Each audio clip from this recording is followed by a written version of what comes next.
As I remember, Adam, it was upon this fashion. Bequeathed me by will, but poor 1,000 crowns. As thou sayest, charged my brother on his blessing to breed me well. And there begins my sadness. My brother Jacques he keeps at school, and report speaks goldenly of his profit. For my part, he keeps me rustically at home, or, to speak more properly, stays me here at home unkept. For call you the keeping for a gentleman of my birth that differs not from the stalling of an ox? His horses are bred better.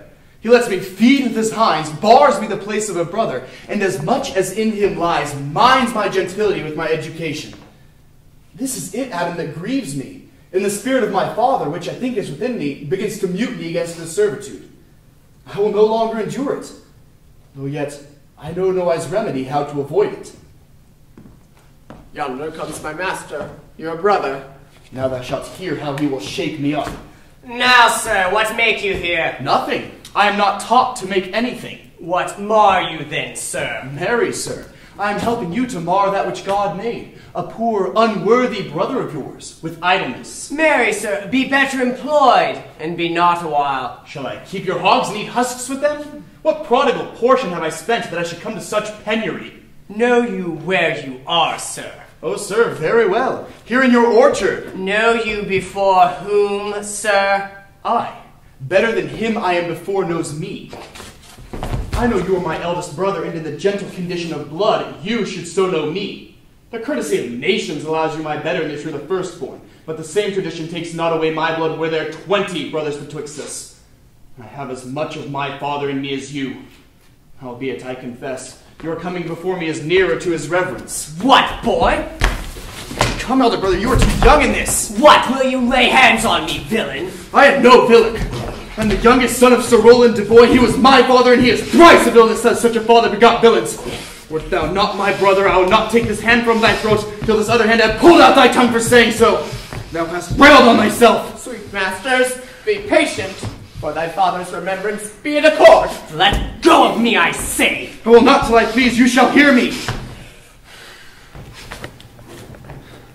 My father charged you in his will to give me good education. You train me like a peasant, obscuring and hiding from me all gentlemanlike qualities. The spirit of my father grows strong in me, and I will no longer endure it. Therefore, allow me such exercises as may become a gentleman, or give me the poor lottery my father left me by testament. With that, I'll go buy my fortunes. And what will you do? Beg when that is spent? Get you in, I will not long be troubled with you. You shall have some part of your will. I pray you, leave me. I'll no further offend you than becomes me for my good. Get you with them, you old dog. This old dog my reward? Most true, I've lost my teeth in your service. God be with my old master. He would not have spoke such a word. Is it even so? Begin you to grow upon me? I'll physic your rankness, and yet give no 1,000 crowns neither. Good morrow to your worship. Good Monsieur Charles, what's the new news at the new court? There's no news at the court, sir, but the old news. That is, the old duchess is banished by her younger sister, the new duchess, and 3 or 4 loving lords have put themselves into voluntary exile with her, whose lands and revenues enrich the new duchess. Therefore, she gives them good leave to wander.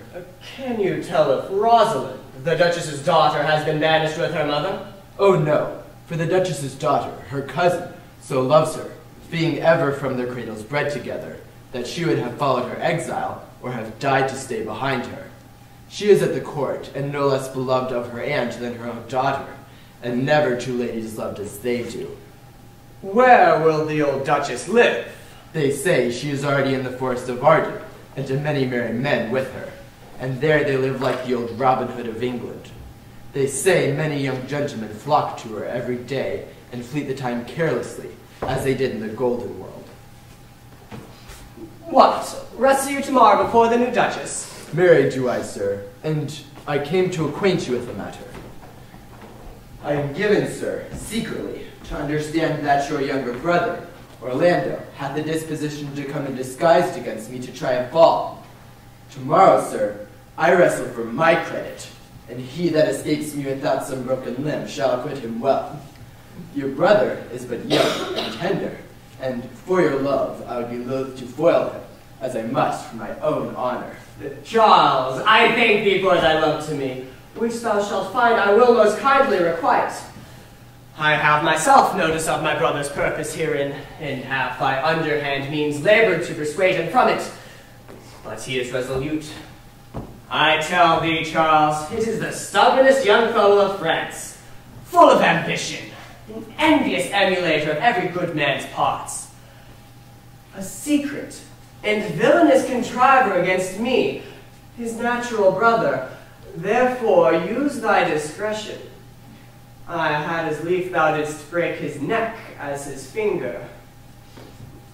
I assure thee, and almost with tears I speak it, there's not one so young and so villain as this day living. I speak but brotherly of him, but should I anatomize him to thee as he is, I must blush and weep, and thou must look pale with wonder. I am heartily glad I came hither to you. If he come tomorrow, I'll give him his payment. If he ever go alone again, I'll never wrestle for prize more. And so, God keep your worship. Farewell, Monsieur Charles. Now will I stir up this gamester. I hope I shall see an end of him. For my soul, yet I know not why, hates nothing more than he. Yet he's gentle, never schooled, and yet learned, full of noble device, of all sorts enchantingly beloved. Indeed, so much in the heart of the world, especially of my own people who know him best, that I am altogether misprized. But it shall not be so long. This wrestler shall clear all. Nothing remains but that I kindle the boy, which now I'll go about.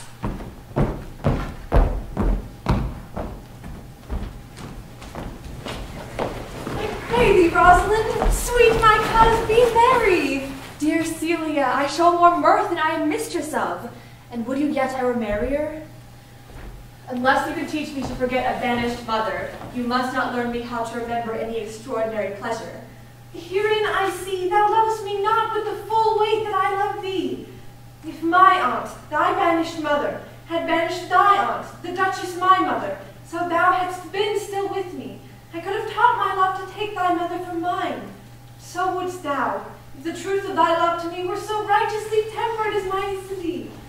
Well, I will forget the condition of my estate to rejoice in yours. You know my mother hath no child but I, nor none is like to have. And truly, when she dies, thou shalt be her heir. For what she hath taken away from thy mother perforce, I will render thee again in affection. By mine honor I will. And when I break that oath, let me turn monster. Therefore, my sweet Rose, my dear Rose, be happy. From henceforth I will, coz, and devise sports. Let me see. What think you of falling in love?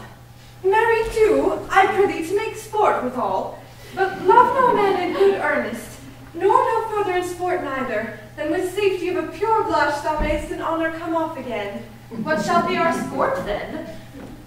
Let us sit and mock the good housewife, fortune from her wheel, that her gifts may henceforth be bestowed more equally. I would we could do so, for her benefits are mightily misplaced, and the bountiful blind woman doth most mistake of her gifts to women. 'Tis true, for those that she makes fair, she scarce makes honest, and those that she makes honest, she makes very ill-favoredly. Nay, now thou goest from fortune's office to nature's. Fortune reigns in the gifts of the world, not in the lineaments of nature. No, when nature hath made a fair creature, may she not by fortune fall into the fire? Though nature hath given us wit to flout at fortune, hath not fortune sent in this fool to interrupt the argument? Indeed, there's fortune too hard for nature, when fortune makes nature's natural the cutter off of nature's wit. Peradventure, this is not fortune's work neither, but nature's, who, having perceived our natural wits too dull to reason of such goddesses, hath sent this natural as our whetstone. For always the dullness of the fool is the whetstone of the wits. How now, wit? Whither wander you? Mistress, you must come away to your mother. Were you made the messenger? No, by mine honor. But I was bid to come for you. Where learned you that oath, fool? of a certain knight that swore by his honor they were good pancakes, and swore by his honor that the mustard was not. Now I'll stand to it that the pancakes were not and the mustard was good. Yet was not the knight forsworn. How prove you that in the great heap of your knowledge? Ay, Mary, unmuzzle your wisdom.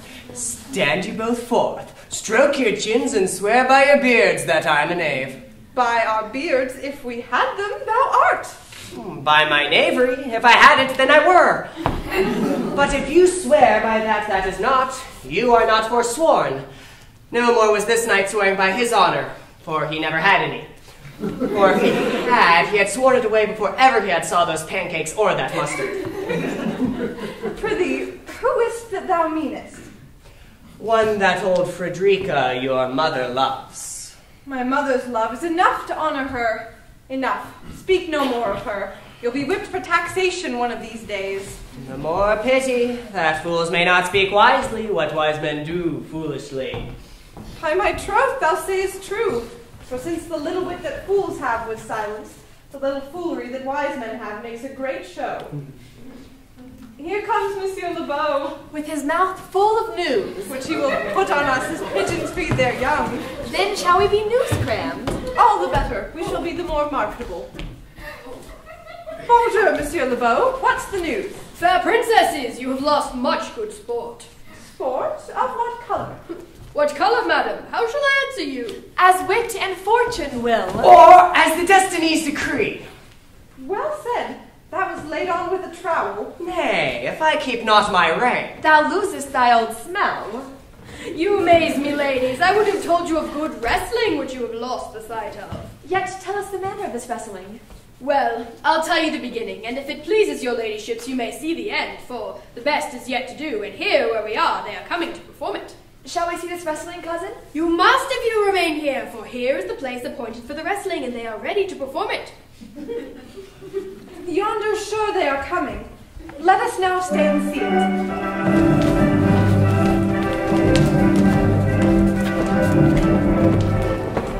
Come on, since the youth will not be entreated, his own peril and his forwardness. Is yonder the man? Even he, madam. Alas, he is too young. Yet he looks successfully. How now, daughter and cousin? Are you crept hither to see the wrestling? Ay, my grace. So please you give us leave. You will take little delight in it, I can tell you. There is such odds in the men. In pity of the challenger's youth, I would fain dissuade him, but he will not be entreated. Speak to him, ladies. See if you can move him. Call him hither, good Monsieur Lebeau. Do so. I'll not be by. Monsieur the challenger, the princesses call to you. I attend them with all respect and duty. Young man, have you challenged Charles the wrestler? No, fair princess. He is the general challenger. I come but in as others do, to try to win him with the strength of my youth. Young gentleman, your spirits are too bold for your years. You have seen cruel proof of this man's strength. If you saw yourself with your eyes, or knew yourself with your judgment, the fear of your adventure would counsel you to a more equal enterprise. We pray you, for your own sake, to embrace your own safety and give over this attempt. Do, young sir. Your reputation shall not therefore be misprized. We will make it our suit unto the Duchess, that the wrestling might not go forward. I beseech you, punish me not with your hard thoughts, wherein I confess me much guilty to deny such fair and excellent ladies anything. But let your fair eyes and gentle wishes go with me to my trial, wherein if I be foiled, there's but one shamed that was never gracious, if killed, but one dead that is willing to be so. I shall do my friends no wrong, for I have none to lament me. The world no injury, for in it I have nothing. Only in the world I fill up a place, which may be better supplied when I have made it empty. The little strength that I have, I would it were with you. And mine, to eke out hers. Fare you well. Pray heaven I be deceived in you. Your heart's desires be with you. Come, where is this young gallant that is so desirous to lie with his mother earth? Ready, sir. But his will hath in it a more modest working. You shall try but one fall. No, I warrant your grace. You shall not entreat him to a second that have so mightily persuaded him from a first. You mean to mock me after, you should not have mocked me before. But come your ways. Now Hercules be thy speed, young man. I would I were invisible, to catch the strong fellow by the leg.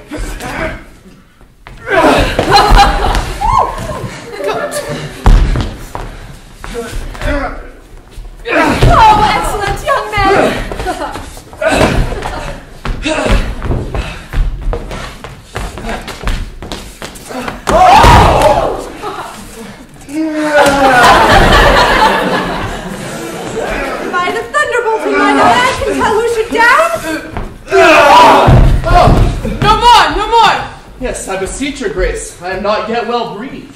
How dost thou, Charles? He cannot speak, your grace. Bear him away. What is thy name, young man? Orlando, my grace, the youngest son of Sir Roland de Bois. I would thou hadst been son to someone else. The world esteemed thy father honorable, but I did find him still mine enemy. Thou shouldst have better pleased me with this deed, as thou descended from another house. But fare thee well, thou art a gallant youth. I would thou hadst told me of another father. Were I my mother, coz, would I do this? I am more proud to be Sir Roland's son, his youngest son, who will not change that calling to be adopted heir to Frederica. My mother loved Sir Roland as her soul, and all the world was of my mother's mind.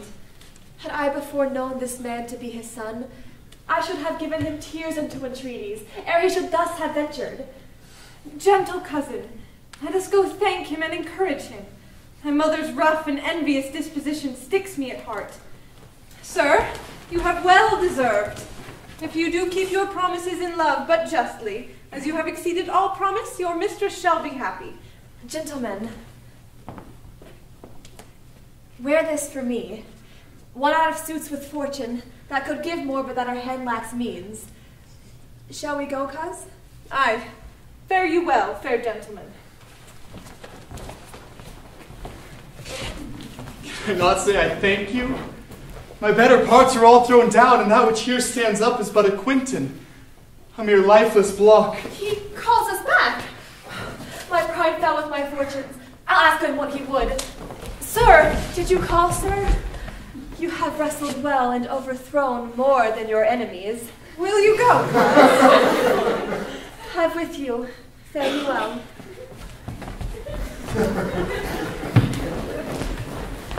What passion anxious waits upon my tongue? I cannot speak to her, yet she urged conference. Oh, poor Orlando, thou art overthrown. Or Charles, or something weaker, masters thee. Good sir, I do in friendship counsel you to leave this place. Albeit you have deserved high commendation, true applause, and love, yet such is the Duchess's condition that she misconstrues all that you have done. The Duchess is humorous. Indeed, what she is more suits you to conceive than I to speak of. I thank you, sir. And pray you, tell me this. Which of the two was daughter of the Duchess that was here at the wrestling? Neither her daughter, if we judge by manners. And yet the shorter is her daughter, the other is daughter to the banished Duchess, and here detained by her usurping aunt to keep her daughter company, whose loves are dearer than the natural bond of sisters. But of late I must tell you that the Duchess hath ta'en displeasure against her gentle niece, grounded upon no other argument than that the people praise her for her virtues and pity her for her good mother's sake. I rest much bounden to you. Fare you well. This must die from the smoke into the smother, from a tyrant Duchess unto a tyrant brother.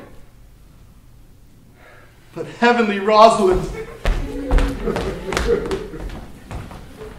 Why, cousin? Why, Rosalind? Cupid have mercy, not a word. Not one to throw at a dog. No, thy words are too precious to be cast away upon curs. Throw some of them at me. Come, lay me with reasons. Then there were two cousins laid up, when the one should be laid with reasons and the other mad without any. But is all this for your mother? No. Some of it's for my child's father. Oh, how full of briars is this working day world. They are but burrs, cousin, thrown upon thee in holiday foolery. If we walk not in the trodden paths, our very petticoats will catch them. I could shake them off my coat. These burrs are in my heart. Head them away. I would try if I could cry hem and have him. Come, wrestle with thy affections. Oh, they take part of a better wrestler than myself. Oh, a good wish upon you. You will try in time, in despite of a fall. But turning these jests out of service, let us now talk in good earnest. Is it possible, on such a sudden, you should fall into so strong a liking with old Sir Roland's youngest son? The Duchess, my mother, loved his father dearly. Doth it therefore ensue that you should love his son dearly? By this kind of chase I should hate him, for my mother hated his father dearly. Yet I hate not Orlando. No, Faith, hate him not, for my sake. Why should I not? Doth he not deserve well? And let me love him for that. And do you love him because I do? Look, here comes the Duchess. With her eyes full of anger.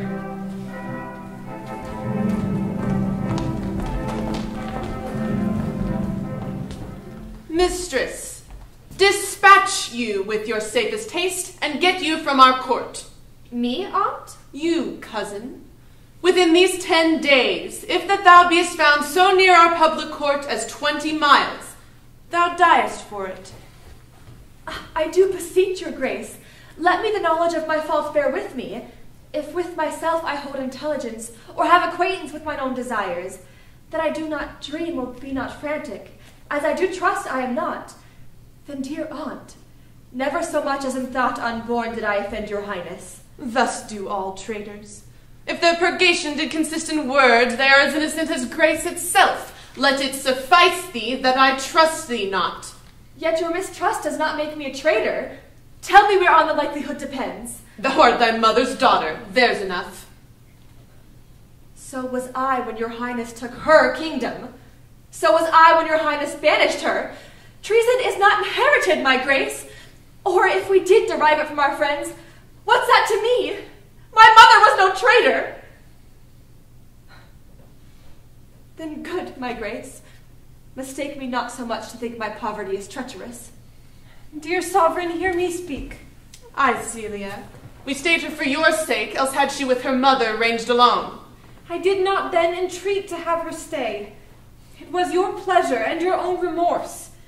I was too young that time to value her, but now I know her. If she be a traitor, why so am I. We still have slept together, rose at an instant, learned, played, ate together, and wheresoe'er we went, like Juno's swans, we went coupled and inseparable. She is too subtle for thee, and her smoothness, her very silence and her patience speak to the people, and they pity her. Thou art a fool. She robs thee of thy name, and thou wilt show more bright and seem more virtuous when she is gone. Then open not thy lips. Firm and irrevocable is my doom which I have passed upon her. She is banished. Pronounce that sentence then on me, my grace. I cannot live out of her company. You are a fool. You, niece, provide yourself. If you outstay the time, upon mine honor and in the greatness of my word, you die.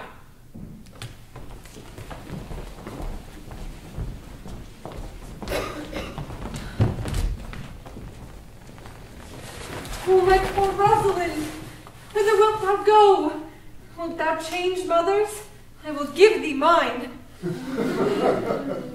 I charge thee, be not thou more grieved than I am. I have more cause. Thou hast not, cousin. Prithee, be cheerful. Knowest thou not the Duchess hath banished me, her daughter? That she hath not. No, hath not. Rosalind, lacks then the love which teacheth thee that thou and I am one. Shall we be sundered? Shall we part, sweet girl? No, let my mother seek another heir. Therefore devise with me how we may fly, whither to go and what to bear with us. And do not seek to take your change upon you, to bear your griefs yourself and leave me out. For by this heaven, how our sorrows pale. Say what thou canst, I'll go along with thee. Why, whither shall we go?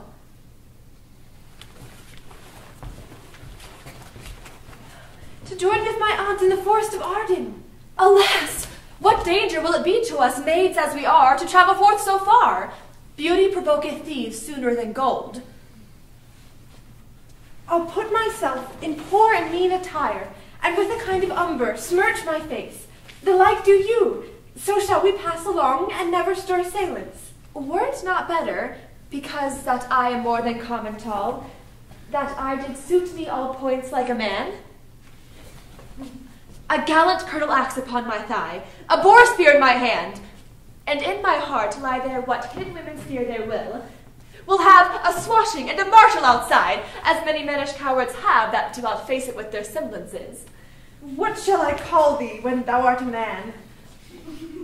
I'll have no worse a name Then Jove's own page, and therefore, look you, Call me Ganymede. what shall you be called? Something that hath a reference to my state. No longer Celia, but Aliena.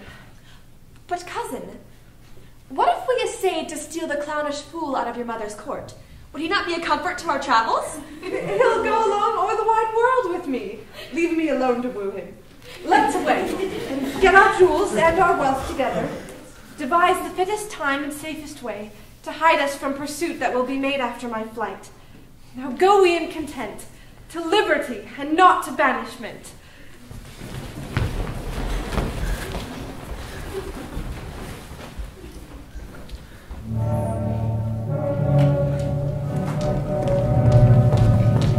Can it be possible that no man saw them? It cannot be. Some villains of my court are of consent and sufferance in this. I cannot hear of any that did see her. Her ladies, her attendants of her chamber, saw her abed, and in the morning early they found the bed untreasured of their mistress. My grace, the roynish clown at whom so oft your grace was wont to laugh is also missing. Hesperia, the princess's gentlewoman, confesses that she secretly o'erheard your daughter and her cousin much commend the parts and graces of the wrestler that did but lately foil the sinewy Charles, and she believes that wherever they are gone, that youth is surely in their company. Send to his brother. Fetch that gallant hither. If he be absent, bring his brother to me. I'll make him find him. Do this suddenly, and let not search and inquisition quail to bring again these foolish runaways.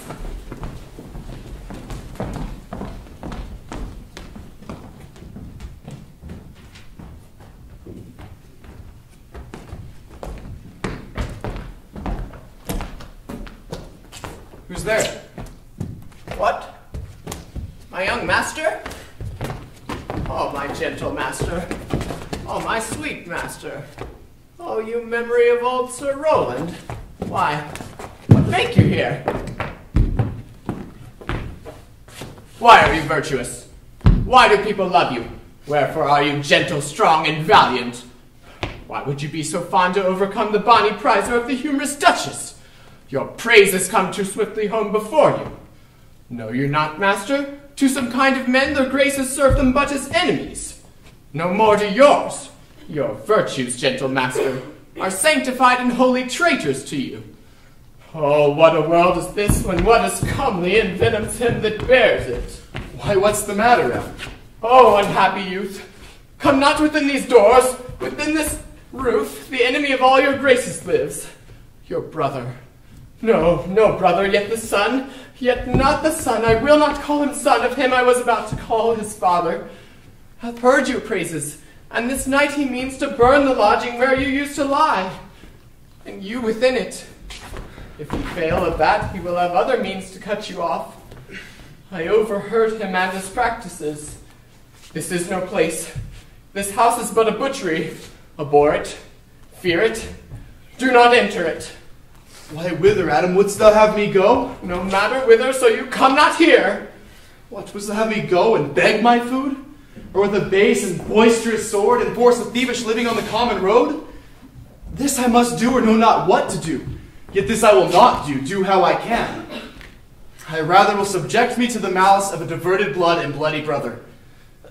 But do not so. I have 500 crowns. The thrifty hire I saved under your father, which I did store to be my foster nurse when service should in my old limbs lie lame, and unregarded age in corners thrown. Take that. And he that doth the ravens feed, yea, providently caters for the sparrow, be comfort to my age. Here's the gold. All this I give you. Let me be your servant. Though I look old, yet I am strong and lusty. For never did I in my youth apply hot and rebellious liquors to my blood, nor did not with unbashful forehead woo the means of weakness and debility. Therefore my age is but a lusty winter, frosty yet kindly. Let me go with you. I'll do the service of a younger man in all your business and necessities. Oh, good old man. How well in thee appears the constant service of the antique world, when service went for duty, not for meed. But come thy ways, we'll go along together, and ere we'll have thy youthful wages spent, we'll light upon some settled low content. Master, go on, and I will follow thee to the last gasp with truth and loyalty.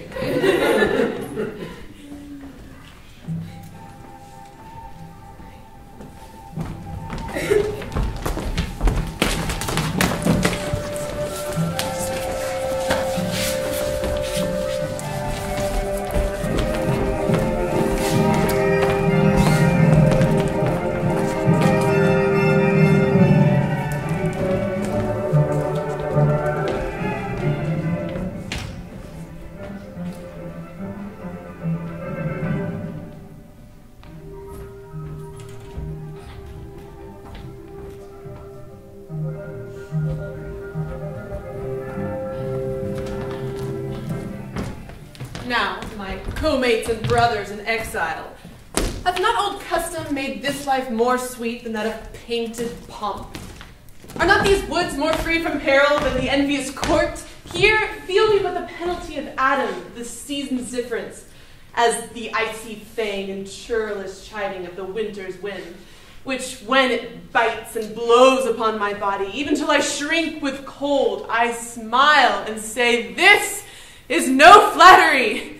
These are counselors that feelingly persuade me what I am. Sweet are the uses of adversity, which, like the toad, ugly and venomous, wears yet a precious jewel in his head. And this our life exempt from public haunt finds tongues in trees, books in the running brooks, sermons and stones, and good in everything. I would not change it. Happy is your grace that can translate the stubbornness of fortune into so quiet and so sweet a style. Come, shall we go and kill his venison? And yet, it irks me, the poor dappled fools, being native burghers of this desert city, should in their own confines with forked heads have their round haunches gored. Indeed, my grace, the melancholy Jaques grieves at that, and in that kind swears you do more usurp than that your sister who hath banished you.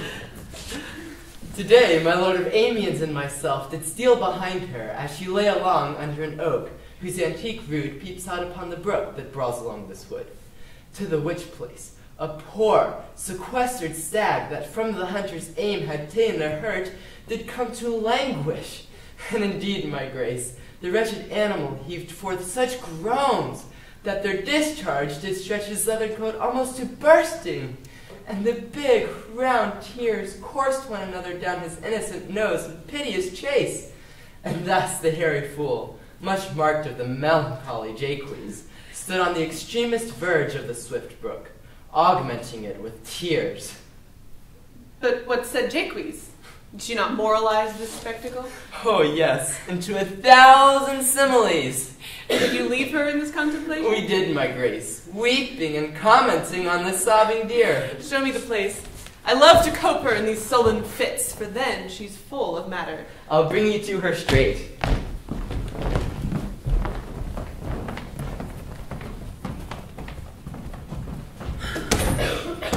Oh, Jupiter, how weary are my spirits. I care not for my spirits if my legs were not weary. Wow! I could find it in my heart to disgrace my man's apparel and cry like a woman. But I must comfort the weaker vessel, as Dublin grows, ought to show itself courageous to petticoat. Therefore, courage, good alien. I pray you, bear with me. I cannot go no further. For my part, I'd rather bear with you than bear you. For I should bear no cross if I did bear you. Methinks you have no money in your purse. Well, this is the forest of Arden. Aye, now am I in Arden. The more fool I. I was in a better place when I was at home. But travelers must be content. Aye, be so good, Touchstone. Look you, who comes here, a young man and an old in solemn talk.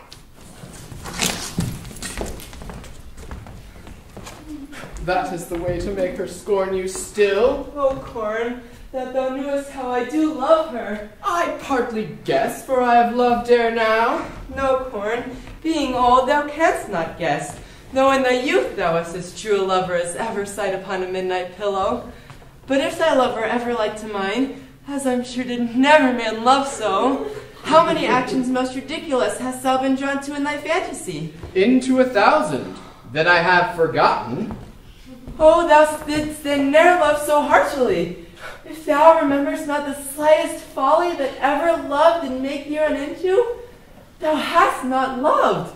Or if thou hast not sat as I do now, wearing thy hair and thy mistress' praise, thou hast not loved. Or if thou hast not broke from company abruptly, as my passions now make me, thou hast not loved. Oh, Phoebe, Phoebe, Phoebe. Alas, poor shepherd, searching up thy wound, I have by hard adventure found mine own. And I mine. I remember when I was in love, I broke my sword upon a stone and bid him take that for coming a night to Jane's smile. And I remember the kissing of her batlet and the cow's dugs that her pretty chopped hands had milked. And I remember the wooing of a peas cod instead of her, from whom I took 2 cods and giving them her again, said with weeping tears, "Wear these for my sake." We that are true lovers run into strange folly. But as all in nature is mortal, so all nature in love is mortal in folly. Thou speakest wiser than thou art ware of. Nay, I shall not beware my own wit till I break my shins against it. Jove, Jove, this shepherd's passion is much upon my fashion. And I mine. But mine grows something stale with me. I pray you, one of you, question yond man if he for gold will give us any food. I faint almost to death. Holla, you clown! Peace, you dull fool. He's not thy kinsman. Who calls? Your betters, sir. Else are they very wretched. Peace, I say. Good even to you, friend. And to you, gentle sir. And to you all. I prithee, shepherd, if that love or gold can end this desert place by entertainment, bring us to where we may rest ourselves and feed. Here's a young maid with travel much oppressed, who faints for succor. Fair sir, I pity her, and wish for her sake more than for mine own, my fortune were more able to relieve her. But I am shepherd to another man, and do not shear the fleeces that I graze. My master is of churlish disposition, and little recks to find the way to heaven by doing deeds of hospitality. Besides, his coat, his flocks, and bounds of feed are now on sale, and at our sheepcote now. By reason of his absence, there is nothing you will feed on.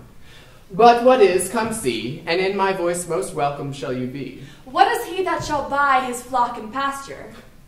That young swain that you saw here but ere while, that little care for buying anything. I pray you, if it stand with honesty, buy thou the cottage, the flock, and the pasture, and thou shalt have to pay for it of us. And we will mend thy wages. I like this place, and willingly could waste my time in it. Assuredly the thing is to be sold. Go with me, if you like, upon report, the soil, the profit, and this kind of life. I will your very faithful feeder be, and buy it with your gold right suddenly.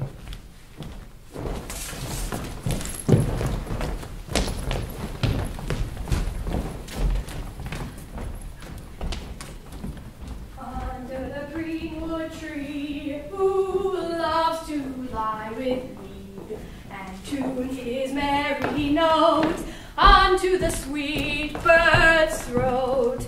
Come hither, come hither, come hither, here shall he see no enemy, but winter and rough weather.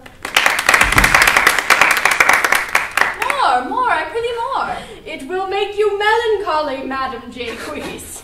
I thank it. More, I prithee more. I can suck melancholy out of a song as a weasel sucks eggs.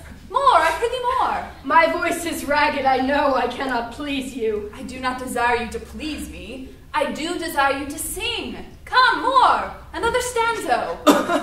Call you in stanzos? What you will, Madam Jaques. Nay, I care not for their names, they owe me nothing. Will you sing? Well, I'll end the song. Sir, cover the while. The Duchess will drink under this tree. She hath been all this day to look for you. And I have been all this day to avoid her. She's too disputable for my company. I think of as many matters as she, but I give heaven thanks and make no boast of them. Come, warble, come. Who doth ambition shun and love to live in the sun, seeking the food he eats and pleased with what he gets. Come hither, come hither, come hither. Here shall he see no enemy, but winter and rough weather. I'll go sleep if I can. If I cannot, I'll rail against all the firstborn of Egypt. And I'll seek the Duchess, her banquet is prepared.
Dear master, I can go no further.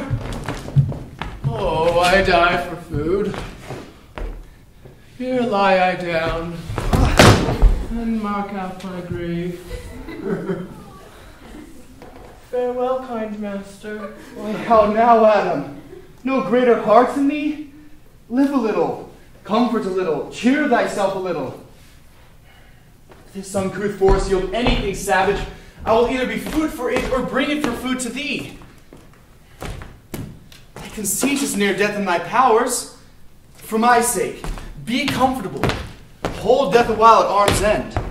I will here be with thee presently, and if I bring thee not something to eat, I will give thee leave to die. But if thou diest before I come, thou art a mocker of my labor. Well said, thou lookest cheerly, and I'll be with thee quickly. If thou liest in the bleak air, come, I'll bear thee to some shelter, and thou shalt not die for a lack of a dinner if there live anything in this desert. Cheerly, good Adam.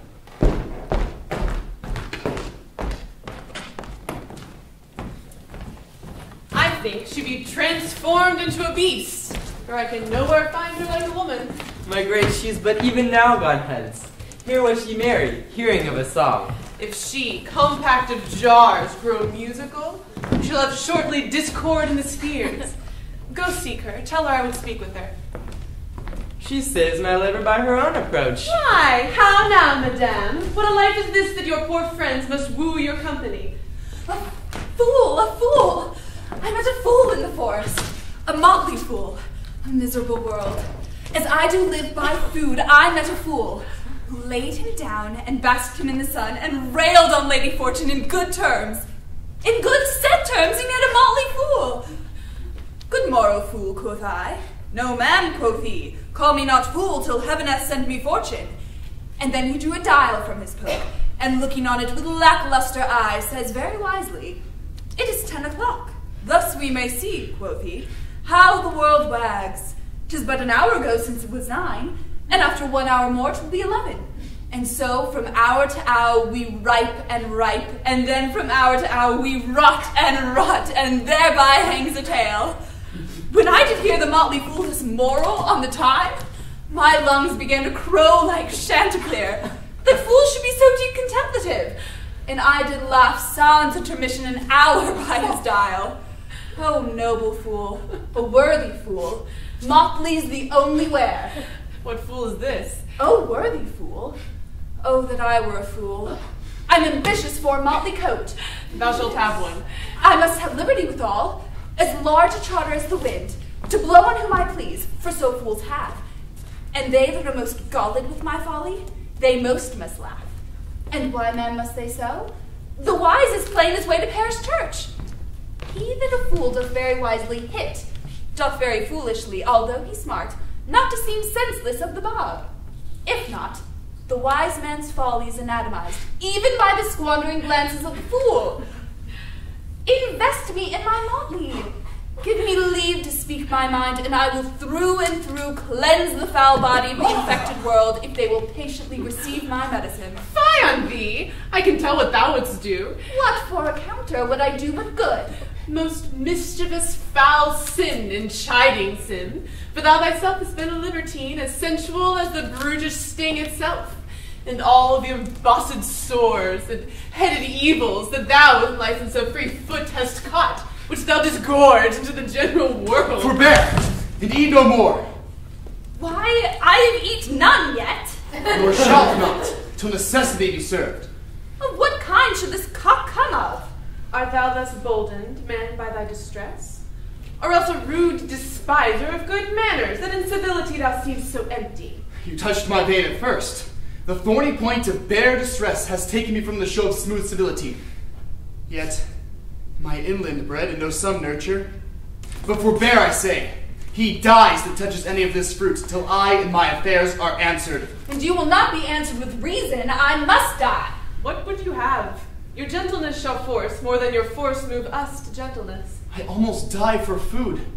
And let me have it. Sit down and feed, and welcome to our table. Speak you so gently?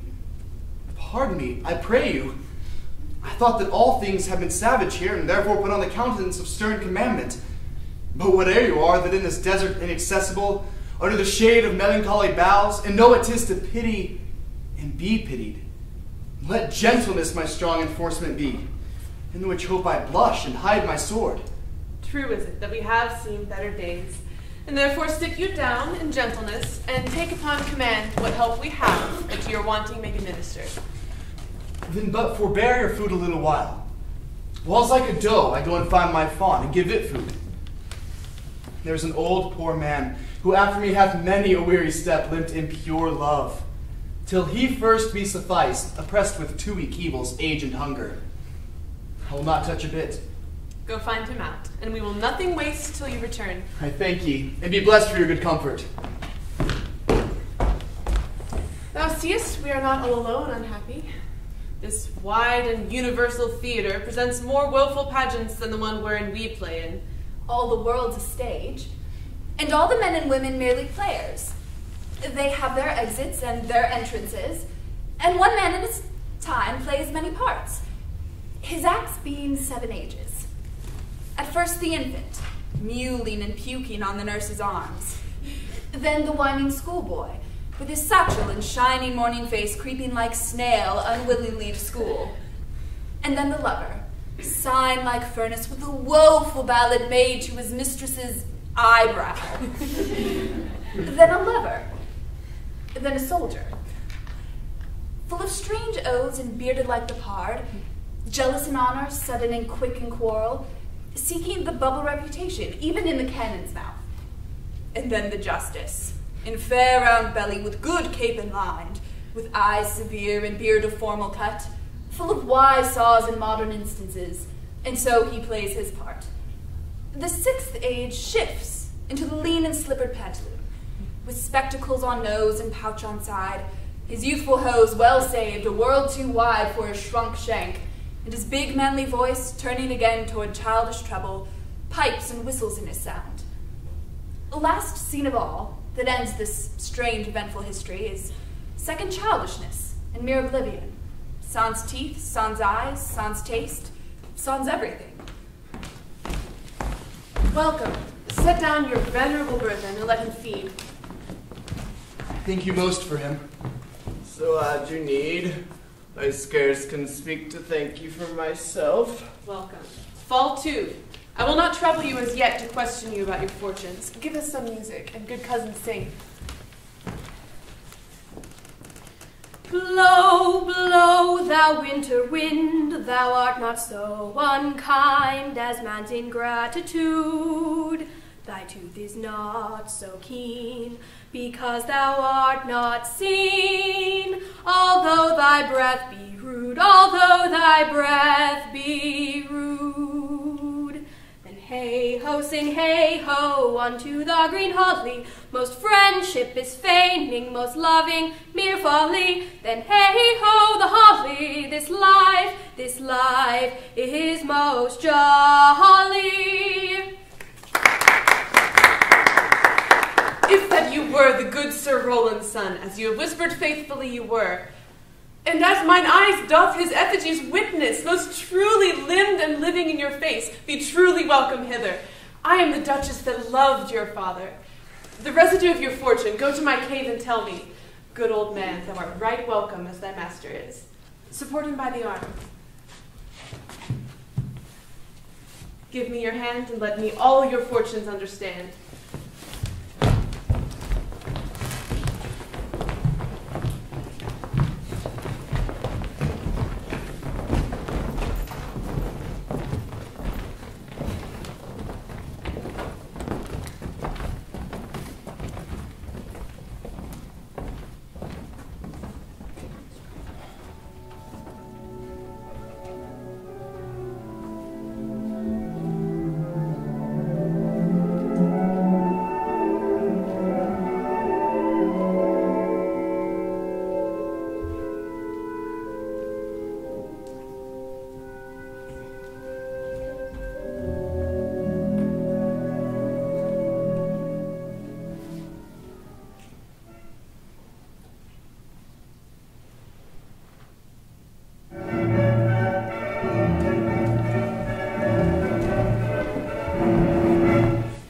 Not see him since.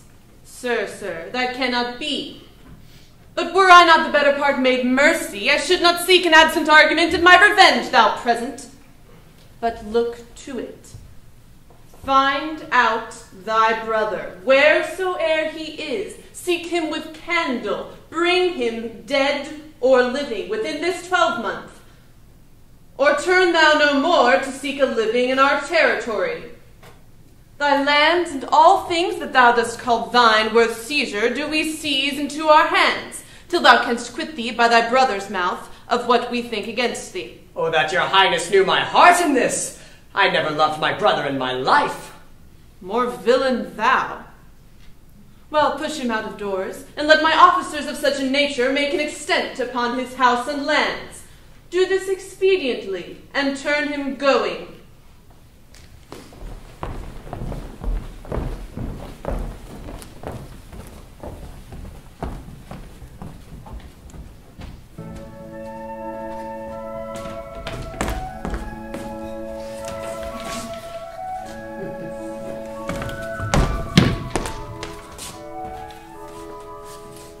O Rosalind, these trees shall be my books, and in their barks my thoughts all character, that every eye which in this forest looks shall see thy virtues witnessed everywhere.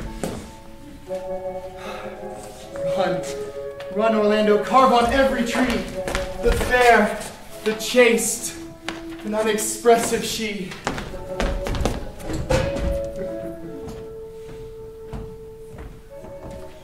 From the east to western end, no jewel is like Rosalind. Her worth being mounted on the wind, through all the world bears Rosalind. All the pictures fairest lined are but black to Rosalind.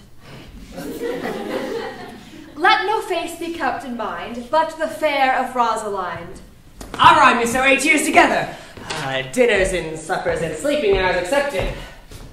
'Tis the right butterwoman's rank to market. Out, fool! For taste. If a heart do lack a hind, let him seek out Rosalind. If a cat will after kind, so be sure will Rosalind. Winter garments must be lined, so must slender Rosalind. They that reap must sheaf and bind, they do cart with Rosalind. Sweetest nut hath sourest rind, such a nut is Rosalind. He that sweetest rose will find must find love's prick and Rosalind. This is the very false gallop of verses. Why do you infect yourself with them? Peace, you dull fool. I found them on a tree. Truly the tree yields bad fruit. I'll graft it with you, and then I shall graft it with a meddler. Then it will be the earliest fruit in the country, for you'll be rotten ere you be half ripe, and that's the right virtue of the meddler. You have said so. But whether wisely or no, let the forest judge. Peace. Here comes my sister reading. Stand aside. Why should this a desert be? For it is unpeopled? No. Tongues I'll hang on every tree that shall civil saying show. But upon the fairest boughs, or at every sentence end, will I Rosalinda write, teaching all that read to know the quintessence of every sprite heaven would in little show. Thus Rosalind, of many parts, by heavenly synod was devised, of many faces, eyes, and hearts, to have the touches dearest prized. Heaven would that she these gifts would have, and I to live and die her slave. Oh, most gentle pulpiter, what tedious homily of love have you wearied your parishioners withal, and never cried, have patience, good people. How now? Back, friend. I'll make an honorable retreat, though not with bag and baggage, yet with scrip and scrippage. Didst thou hear these verses? Oh, yes. I heard them all, and more too, for some of them had in them more feet than the verses could bear. That's no matter. The feet might bear the verses. Aye, but the feet were lame and could not bear themselves without the verse, and therefore stood lamely in the verse. But didst thou hear, without wondering, how thy name should be hanged and carved upon these trees? I was 7 of the 9 days out of the wonder before you came. For look here what I found on a palm tree. I was never so berhymed since Pythagoras' time that I was an Irish rat, which I can hardly remember. Trow you who hath done this? Is it a man? And a chain that you once wore about his neck. Change you color? I prithee, who? Oh, Lord, Lord, it is a hard matter for friends to meet, but mountains may be removed with earthquakes and so encounter. Nay, but who is it? Is it possible? Nay, I prithee now with most petitionary vehemence, tell me who it is. Oh, wonderful, wonderful, and most wonderful, wonderful, and yet again wonderful, and after that, out of all whooping. Good my complexion. Dost thou think, though I'm comparisoned like a man, I have a doublet and hose at my disposition? 1 inch more of delay is a south sea of discovery. I prithee, take the cork out of thy mouth that I may drink thy tidings. So you may put a man in your belly. Is he of God's making? What manner of man? Is his head worth a hat or his chin worth a beard? Nay, he hath but a little beard. Why, God will send more, if the man will be thankful. Let me stay the growth of his beard, if thou delay me not the knowledge of his chin.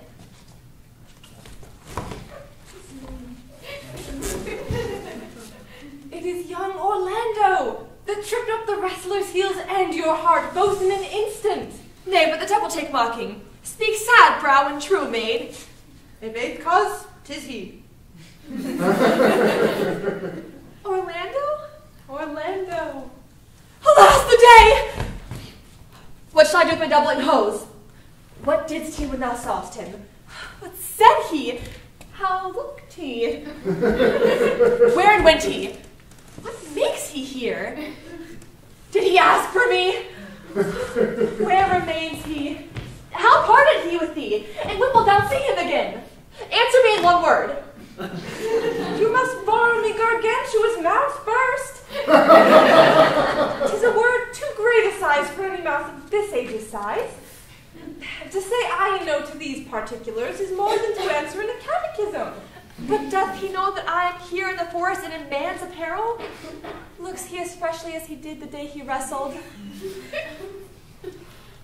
It is as easy to count atomies as to resolve the propositions of a lover. But take a taste of my finding him, and relish it with good observance. I found him under a tree, like a dropped acorn. It may well be called Jove's tree when it drops forth such fruit. Give me audience, good madam. Proceed. There lay he, stretched along like a wounded knight. Though it be pity to see such a sight, it well becomes the ground. Cry halloa to thy tongue, I prithee. It curvets unseasonably. He was furnished like a hunter. Oh, ominous! He comes to kill my heart. I would sing my song without a burden. Thou bringest me out of tune. Do you not know that I am a woman? When I think, I must speak. Sweet, say on. You bring me out. Soft, comes he not here? 'Tis he! Slink by and mount him! I thank you for your company, but good faith, I had as lief have been myself alone. And so had I. But yet, for fashion's sake, I thank you too for your society. God buy you, let's meet as little as we can. I do desire we may be better strangers. I pray you, mar no more trees with writing love songs in their box. I pray you mar no more of my verses by reading them ill-favoredly. Rosalind is your love's name? Yes, just. I do not like her name. There was no thought of pleasing you when she was christened.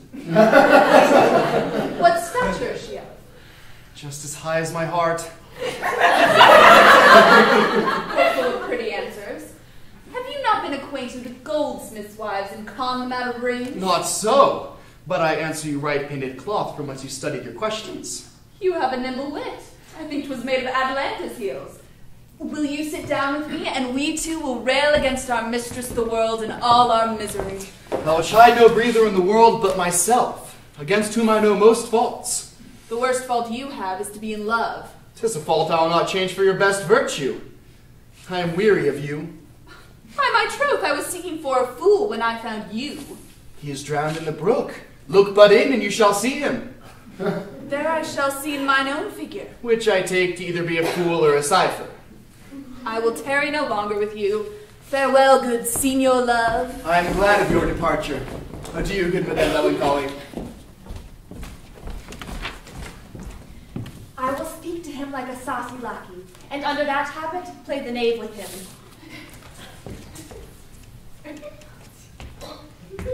Do you hear, Forester? Very well. What would you? I pray you, what is the clock? You should ask me what time of day. There's no clock in the forest. Then there is no true lover in the forest, else sighing every minute and groaning every hour would detect the lazy foot of time as well as a clock. And why not the swift foot of time? Had not that been as proper? By no means, sir. Time travels in divers paces with divers persons. I'll tell you who time ambles withal, who time trots withal, who time gallops withal, and who he stands still withal. I prithee, who doth he trot withal? Marry, he trots hard with a young maid in between the contract of marriage and the day it is solemnized.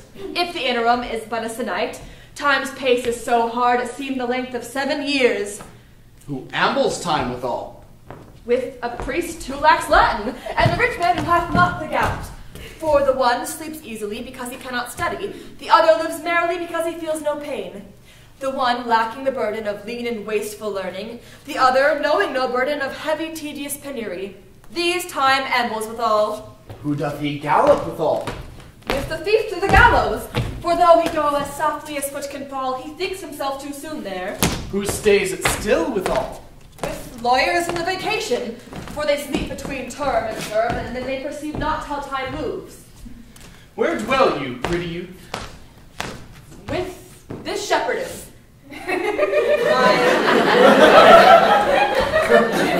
My sister, here in the skirt of the forest, like fringe upon petticoat. Are you native of this place? As the coney that you see dwell where she is kindled. Your accent is something finer than you could purchase in so removed a dwelling. I have been told so of many, but indeed, an old religious uncle of mine taught me how to speak, who was in his youth an inland man, one who knew courtship too well, for there he fell in love. I have heard him read many lectures against it, and I thank God that I am not a woman to be touched with so many giddy offences as he hath generally taxed their whole sex withal. Can you remember any of the principal evils he laid to the charge of women? There were none principal. They were all like one another, as halfpence are, every one fault seeming monstrous till his fellow fault came to match it. I prithee, recount some of them. No, I will not cast away my physic, but on those that are sick.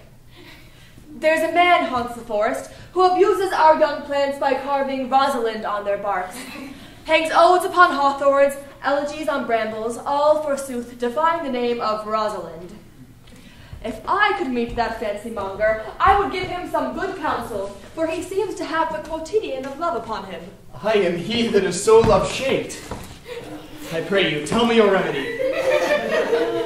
There is none of my uncle's marks upon you. He taught me how to know a man in love, in which cage of rushes I am sure you are not prisoner. What were his marks? A lean cheek, which you have not. A blue eye and sunken, which you have not. An unquestionable spirit, which you have not. A beard neglected, which you have not. But I pardon you for that, for simply your having a beard is a younger brother's revenue. Then your hoe should be unbanded, your bonnet unguarded, your sleeve unbuttoned, your shoe untied, and everything about you demonstrating a careless desolation. But you are no such man. You are rather point device in your accoutrements, as loving yourself than seeming the lover of any other. Fair youth, I would I could make thee believe I love. Make me believe it? You may as soon make her that you love believe it. Which, I warrant, she is apter to do than to confess she does. That is one of the points in which women still give the lie to their consciences. But, in good sooth, are you he that hangs the verses on the trees wherein Rosalind is so admired? I swear to the youth, by the white hand of Rosalind, I am that he. That unfortunate he. But are you so much in love as your rhymes speak? Neither rhyme nor reason can express how much. Love is merely a madness, and I tell you deserves as well a dark house and whip as madmen do. And the reason why they are not so punished and cured is that the lunacy is so ordinary the whippers are in love too. Yet, I profess curing it by counsel. Did you ever cure any so? Yes, one, and in this manner.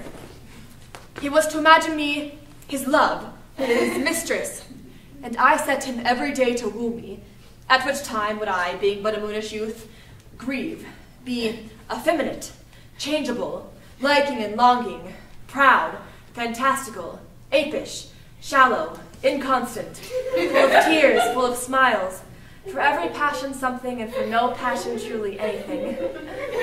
As boys and women are, the most part cattle of this color, would now like him, now loathe him, then entertain him, then forswear him, then weep for him, now spit at him, that I drave my suitor from his mad humor of love into a living humor of madness, which was to forswear the full stream of the world, and to live in a nook, merely monastic.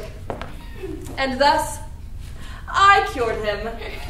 And in this way will I take upon me to wash your liver as clear as a sound sheep's heart, that there shall not be one spot of love in it. I would not be cured, youth. I would cure you, if you would but call me Rosalind, and come every day to my cote and woo me. Now, by the faith of my love, I will. Tell me where it is. Go with me, and I will show it to you.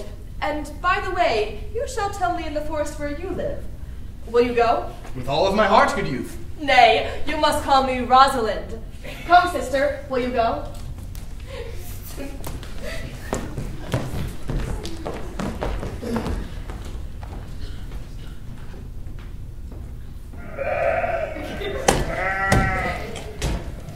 Come apace, good Audrey. I will fetch up your goats, Audrey. And how, Audrey? Am I the man yet? Doth my simple feature content you? Your features? Lord Warner's what features? I am here with thee and thy goats as the most capricious poet, honest Ovid, was among the gods. Oh, knowledge ill-inhabited, worse than Jove in a thatched house. When a man's verse cannot be understood, nor his good wit seconded with the forward child, understanding, it strikes a man more dead than a great reckoning in a little room. Truly, I would the gods had made thee poetical. I do not know what poetical is. Is it honest indeed in word? Is it a true thing? No, truly. For the truest poetry is the most feigning, and lovers are given to poetry.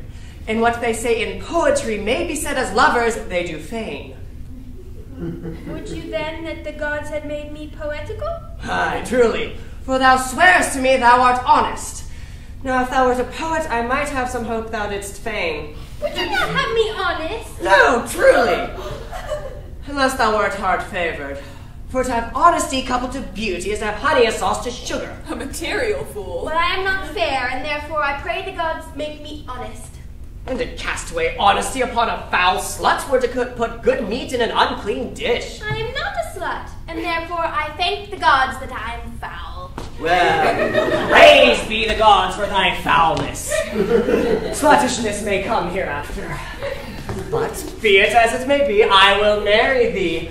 And to that end, I have been with Sir Oliver Martex, the vicar of the next village, who has promised to meet me in this place of the forest and to couple us. I would fain see this meeting. The gods give us joy! Amen!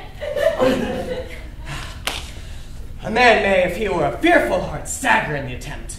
For here we have no temple but the woods, no assembly but horned beasts. But what though? Courage. As horns are odious, they are necessary. Here comes Sir Oliver Martex, you are very well met. Will you dispatch us here under this tree, or shall we go with you to your chapel? Is there none here to give the woman? I'll not take on gift of any man. Truly she must be given, for the marriage is not lawful. Proceed, I'll give her. Good even, good madam. What you call it? Do you, ma'am? You are very well met. God illed you for your last company. I am very glad to see you, even a toy in hand here, ma'am. Nay, pray, be covered. Will you be married, Motley? As the ox hath his bow, the horse his curb, the falcon her bell, so man has his desires. And as pigeon's bills, so wedlock would be nibbling. And will you, being a man of your breeding, be married under a bush like a beggar? Get you to church and have a good priest that can tell you what marriage is. This fellow will but join you together as they join wainscot. Then one of you will prove a shrunk panel and like green timber, warp. I am not in the mind that are better to be married of him than of another. For he is not like to marry me well, and not being well married would give me good excuse hereafter to leave my wife. Go thou with me, and let me counsel thee. Come apace, Audrey. We must be married, or else live in bawdry. 'Tis no matter. Ne'er a fantastical knave of them all shall flout me out of my calling.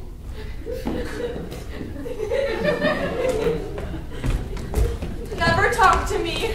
I will weep. Do, I prithee, but yet have the grace to consider that tears do not become a man.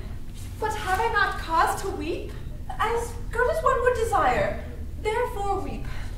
His very hair is of the dissembling color. Something browner than Judas's. Mary, his kisses are Judas's own children. His hair is of a good color. An excellent color. Your chestnut was ever the only color. And his kissing is as full of sanctity as the touch of holy bread.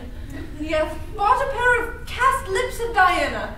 A nun of Winter's sisterhood kisses not more religiously. The very ice of chastity is in them. But why did he swear he would come this morning, and comes not?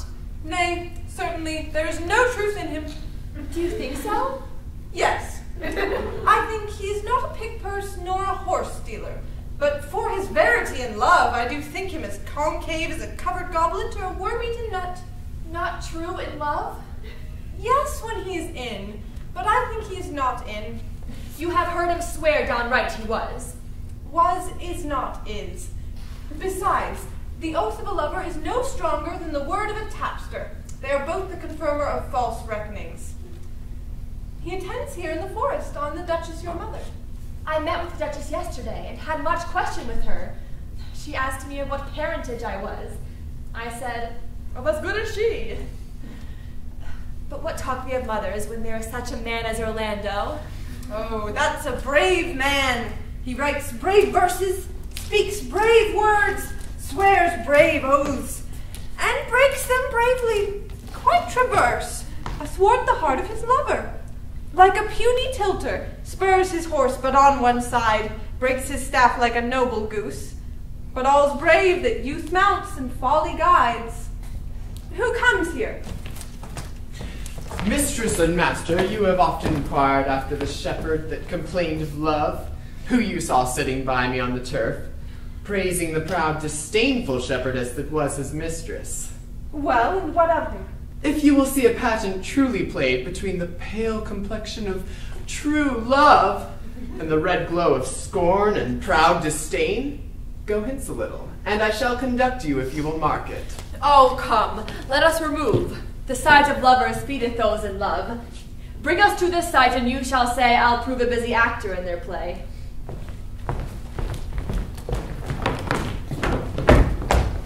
Sweet Phoebe, do not scorn me. Do not, Phoebe. Say that you love me not, but say not so in bitterness. The common executioner, whose heart the accustomed sight of death makes hard, falls not the axe upon the humbled neck, but first begs pardon. Will you sterner be than he that dies and lives by bloody drops? I would not be thy executioner. I fly thee, for I would not injure thee. Thou tellest me there is murder in mine eyes. 'Tis pretty sure that eyes that are the frailest and softest things, who shut their coward gates on Adam, you should be called tyrants, butchers, murderers. Now, I do frown on thee with all my heart.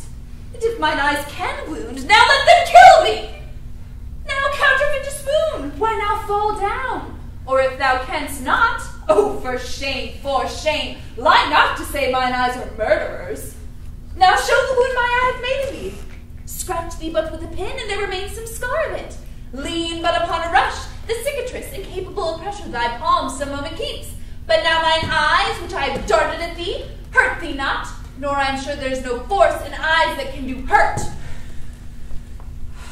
Oh, dear Phoebe, if ever, as that ever may be near, you meet in some fresh cheek the power of fancy, then shall you know the wounds invisible that love's keen arrows make.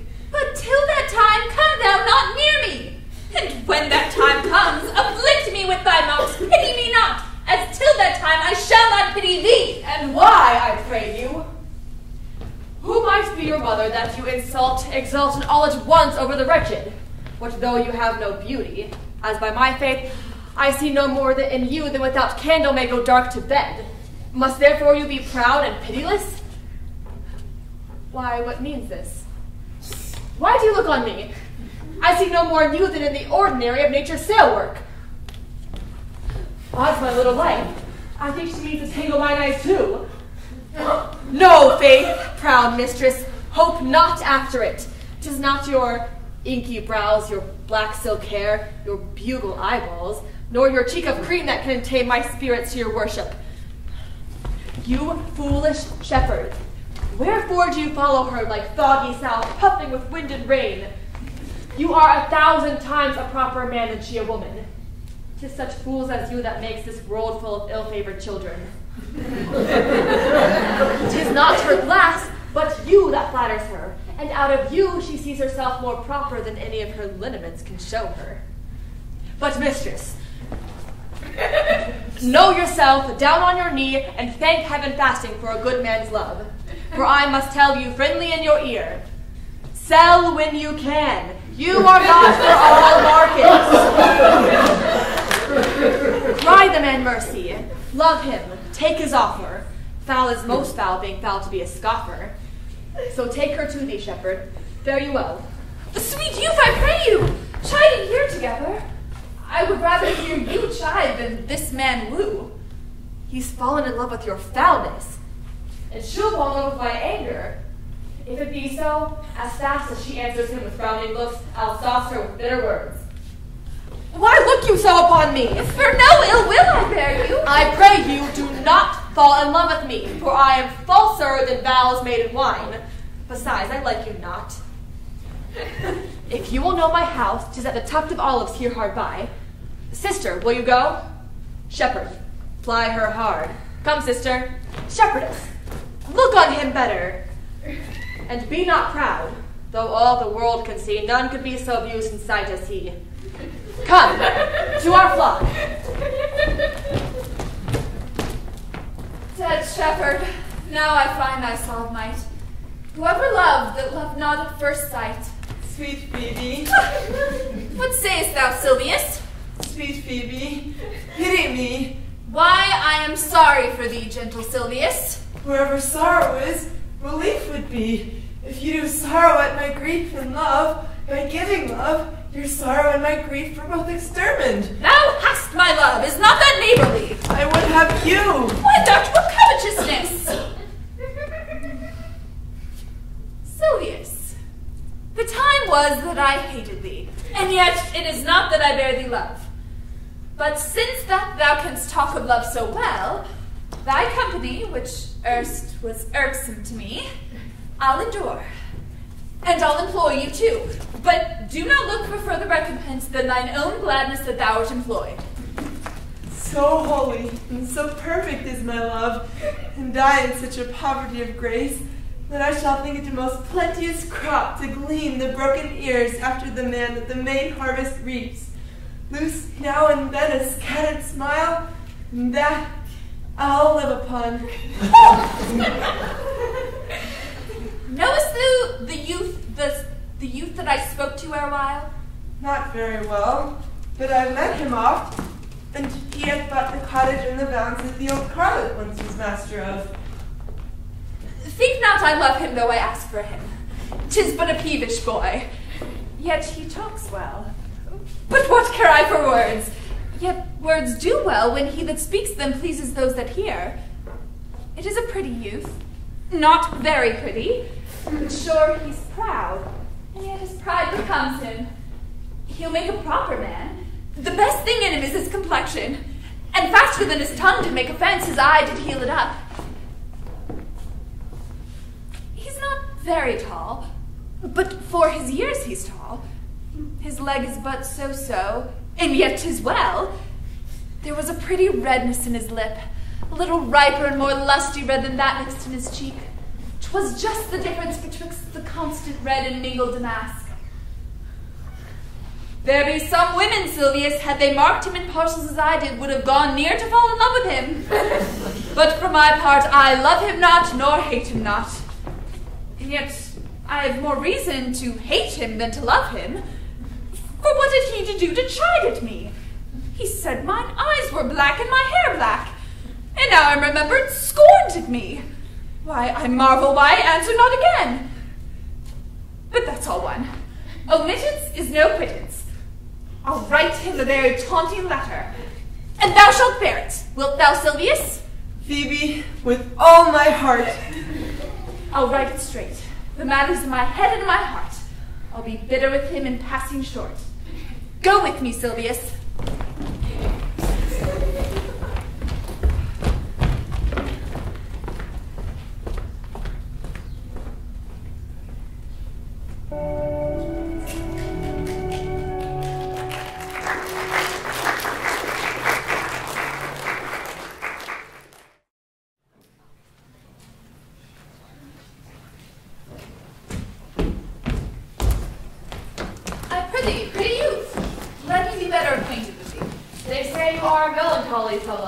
I am so, I do love it better than laughing.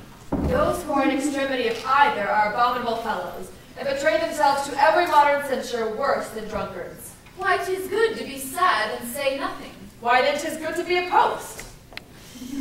I have neither the scholar's melancholy, which is emulation, nor the musician's, which is fantastical, nor the courtier's, which is proud, nor the soldier's, which is ambitious, nor the lawyer's, which is politic, nor the lady's, which is nice, nor the lover's, which is all these, but it is a melancholy of mine own, compounded of many symbols extracted from many objects, and indeed the sundry contemplation of my travels, in which my often rumination wraps in most humorous sadness. A traveler! By my life, you have great reason to be sad.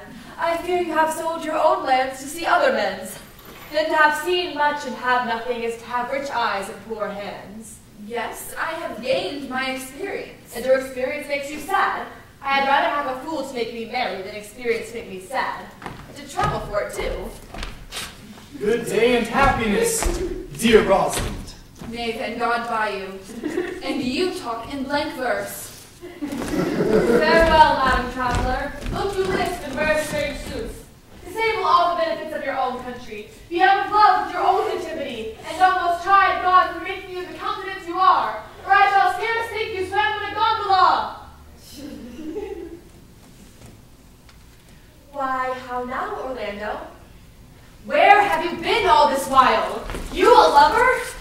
And you serve me so much another trick.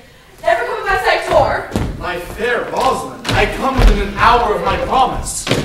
Break an hour's promise in love? He that will divide a minute into 1,000 parts, and break but a part of the 1,000th part of a minute in the affairs of love, it might be said of him that Cupid hath clapped him o'er the shoulder, but I'll warrant him heart whole. Pardon me, dear Rosalind. Nay, and you be so tardy. Come no more my sight. I had as lief be wooed of a snail. Of a snail? I am a snail. For though he comes slowly, he carries his house on his head. A better jointure, I think, than you can make a woman. Besides, he brings his destiny with him. What's that? Why, horns, which such as you are fain to be beholding to your wives for. But he comes armed in his fortunes and prevents the slander of his life. Virtue is no horn maker, and my Rosalind is virtuous. And I am your Rosalind. It pleases him to call you so, but he hath the Rosalind of a better leer than you. Come, woo me. Woo me! For now I am in a holiday humor and like enough to consent. What would you say to me and I were your very, very Rosalind? I would kiss before I spoke. Nay! You were better to speak first. And when you were gravelled for lack of manner, you might take occasion to kiss. Good orators, when they are out, they spit. And for lovers lacking, God warn us, matter the cleanly shift to a kiss. How if the kiss be denied? Why, then she puts you to entreaty, and there begins new matter. Who could be out, being before his beloved mistress? Very so should you when I were your mistress, for I should think my honesty ranker than my wit. What, of my suit? Not out of your peril, yet out of your suit. Am I not your Rosalind? I take some joy to say you are, because I would be talking of her. Well, in her person, I say, I will not have you. Then in my own person I die. No, Faith, die by attorney. The poor world is almost 6,000 years old, and in all this time not any man died in his own person, Fidela set in a love cause. I will not have my right Rosalind of this mind, for I protest her frown might kill me. By this hand it will not kill a fly. But come, now I will be your Rosalind in a more coming on disposition, and ask what you will, I will grant it. Then love me, Rosalind. Yes, Faith, will I. Fridays, Saturdays, and all. And wilt thou have me? I and 20 such. What sayest thou? Are you not good? I hope so. Why then can one desire too much of a good thing? Come, sister, you shall be the priest and marry us. What do you say, sister? Pray thee, marry us. I cannot say the words. You must begin. Will you, Orlando, Go to. Will you, Orlando, have to wife this Rosalind? I will. Aye, but when? Why now, as fast as she can marry us? Then you must say, I take thee, Rosalind, for wife. I take thee, Rosalind, for wife. I might ask you for your commission, but I do take thee, Orlando, for my husband. There goes a girl before the priest. And certainly a woman's thought runs before her actions. As do all thoughts, they are winged. Now tell me how long you will have her once you possessed her. Forever and a day. Say a day, without the ever. No, Orlando. Men are April when they woo, December when they wed. Maids are May when they are maids, and the sky changes when they are wives.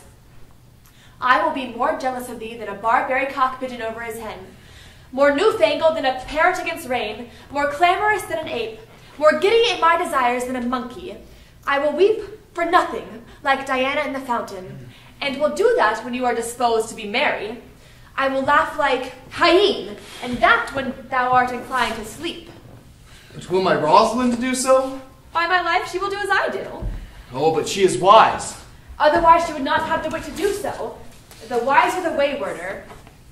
Make the door upon a woman's wit, and it will out at the casement. Shut that, 'twill fly out of the keyhole. Stop that, twill fly with the smoke out of the chimney. A man that had a wife with such a wit, he might say, wit, whither wilt? Nay, you might keep that check for it later till you met your wife's wit going to your neighbor's bed. In what wit could wit have to excuse that? Why, to say she came to seek you there. Never take her without her answer unless you take her without her tongue. Oh, that woman that cannot make her own fault her husband's occasion, let her never nurse her child, for she will breed it like a fool. For these 2 hours, Rosalind, I will leave thee. Alas, dear love, I cannot lack thee 2 hours. I must attend the Duchess at dinner. I will be with thee again by 2 o'clock. Aye, go your ways, go your ways. I knew what you would prove. My friends told me so much, and I knew no less. That flattering tongue of yours won me. 'Tis but one cast away, and so, come death. 2 o'clock is your hour? Aye, sweet Rosalind. By my troth, and in good earnest, and God so mend me, and all pretty oaths that are not dangerous, if you break but one jot of your promise, or come but 1 minute behind your hour, I will think you the most pathetical break promise, and the most hollow lover, and the most unworthy of she you call Rosalind that may be chosen out of the gross band of the unfaithful. Therefore, beware my censure and keep your promise. With no less religion than if thou wert indeed my Rosalind. So adieu. Well, time is the old justice that examines all such offenders, and let time try. Adieu.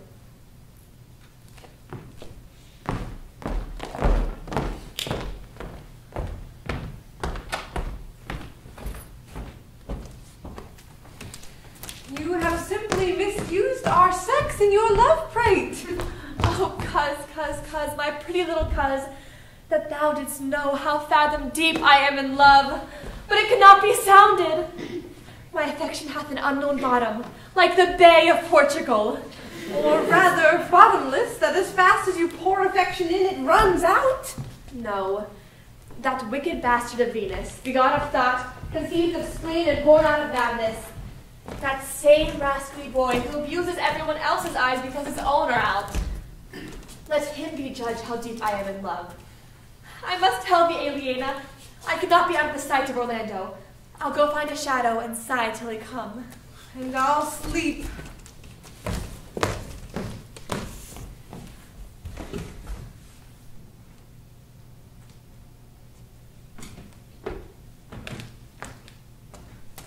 My errand is to you, fair youth. My gentle Phoebe bid me give you this. I know not the contents, but as I guess by the stern brow and waspish action which she did use as she was writing of it, it bears an angry tenor. Pardon me, I am but as a guiltless messenger. Why, Patience herself would startle at this letter and play the swaggerer. Bear this, bear all. She says, I am not fair, that I lack manners. She calls me proud, and that she could not love me, were man as rare as phoenix. Odds my will, her love is not the hare that I do hunt. Why writes she so to me? Well, shepherd, well, this is a letter of your own device. No, I protest. I know not the contents. Phoebe did write it. Come, come, you are a fool, and turned into the extremity of love.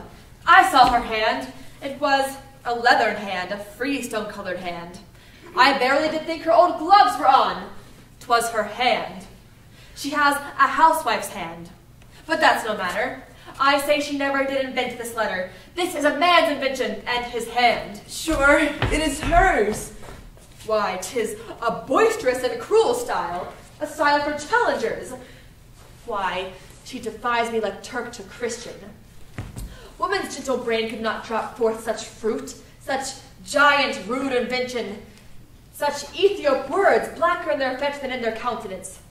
Will you hear the letter? So please you, for I never heard it yet heard too much of Phoebe's cruelty. She Phoebes me. Mark how the tyrant writes. Art thou God to shepherd turned, that a maiden's heart hath burned? Can a woman rail thus? Call you this railing? Why thy Godhead laid apart, worst thou with a woman's heart? Did you ever hear such a railing? Whiles the eye of man did woo me, that could do no vengeance to me, meaning me a beast, in the scorn of your bright eyne, hath power to raise such love and mine. Alack, in me what strange effect would they work in mild aspect? Whiles you chide me, I did love. How then might your prayers move? He that brings this love to thee, little knows this love in me. Call you this chiding? Alas, poor shepherd! Do you pity him? No, he deserves no pity. Wilt thou love such a woman? What, to make thee an instrument and play false strains upon thee? Not to be endured. Well, go your ways, for I see love has made thee a tame snake. And say this to her, that if she love me, I charge her to love thee. If she will not, I will never have her unless thou entreat for her.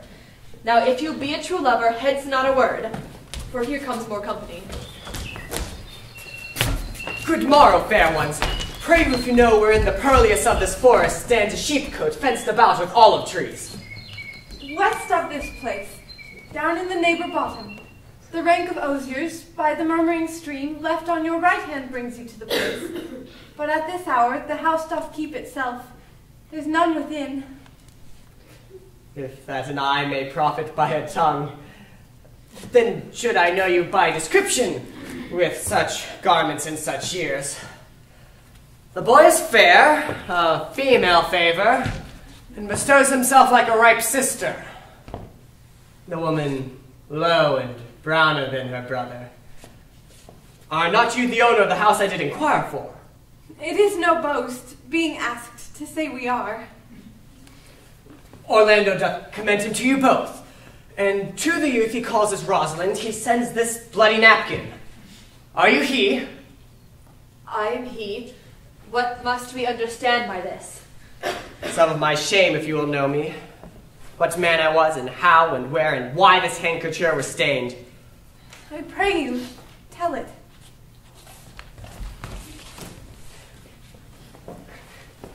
When last the young Orlando parted from you, he left a promise to return again within the hour. And pacing through the forest, chewing the food of sweet and bitter fancy, lo, what befell. He threw his eye aside, and mark what object did present itself. Under an oak, whose boughs were mossed with age and high-topped, bald with dry antiquity, a wretched, ragged man, all grown with hair, lay sleeping on his back. Around his neck, a green and gilded snake had wreathed itself, who with her head nimble in threats approached the opening of his mouth.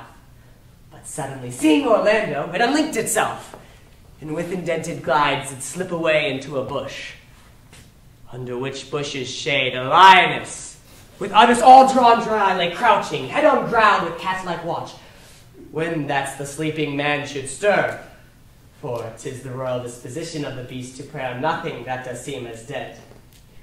This seen, Orlando did approach the man, and saw it was his brother, his elder brother. Oh, I have heard him speak of that same brother, and he hath rendered him the most unnatural that lived amongst men.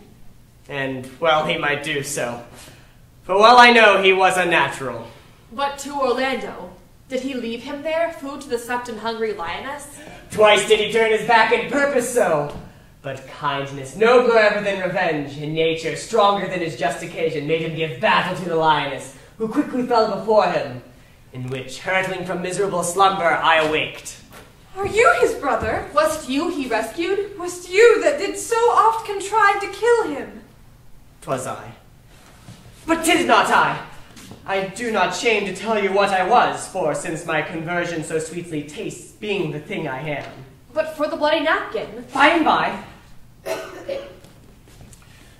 When from first to last tears betwixt us two had most kindly bathed, as how I came into that desert place.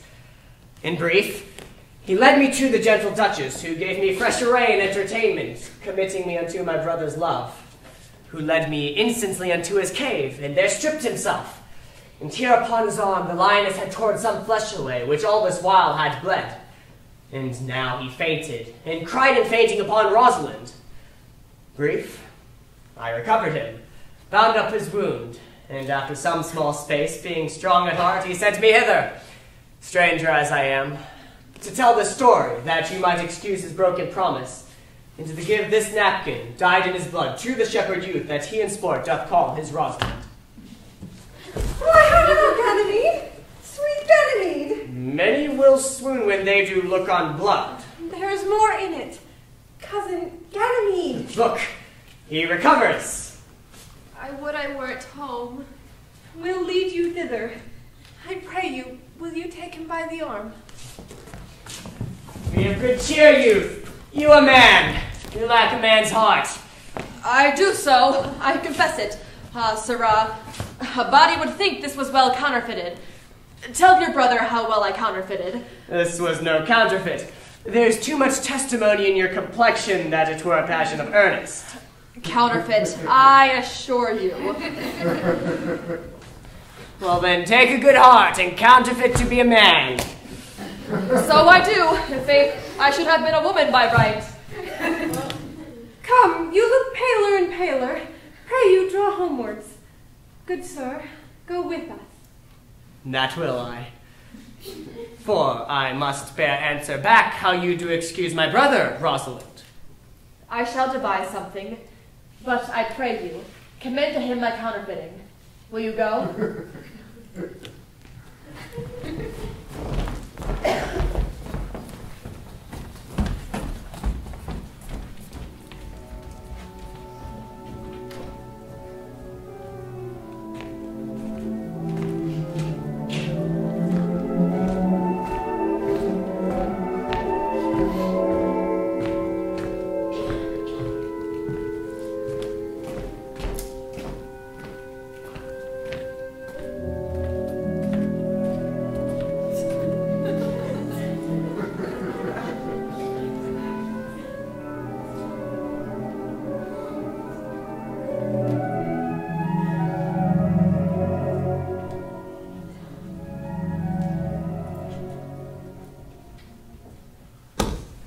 We shall find the time, Audrey. Patient, gentle Audrey. Faith, the priest is good enough for all the old lady's saying. A most wicked Sir Oliver, a most vile Martext. But, Audrey, there is a youth here in the forest that lays claim to you. I know who it is. He hath no interest in me in the world. Here comes the man you mean. Ah, 'tis meat and drink to me to see a clown. By my troth, we that have good wits have much to answer for. We shall be flouting, we cannot hold.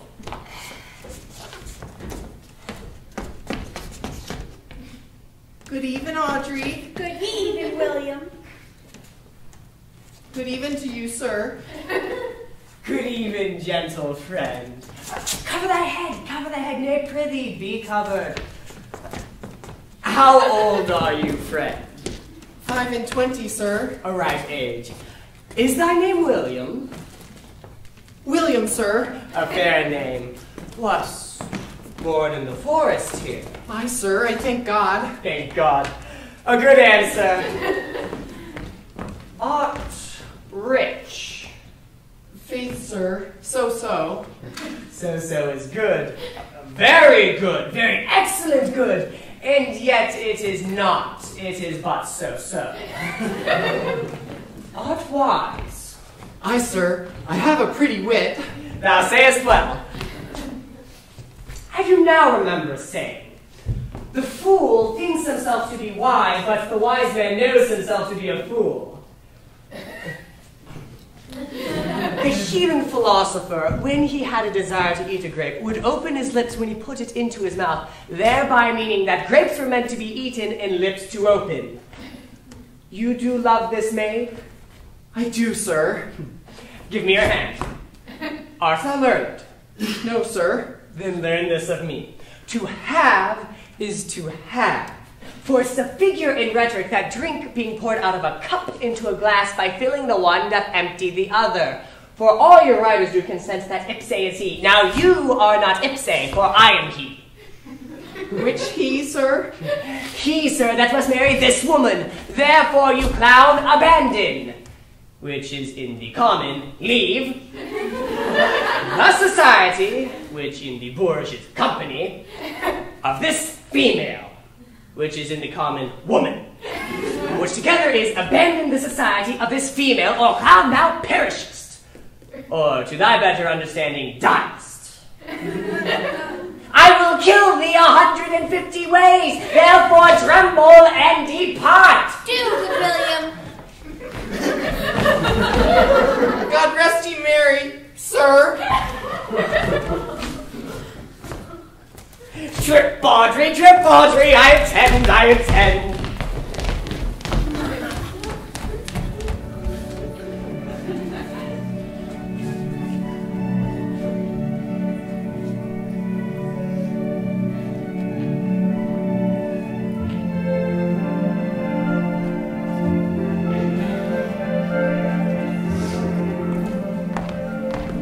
Is it possible that on so little acquaintance you should like her?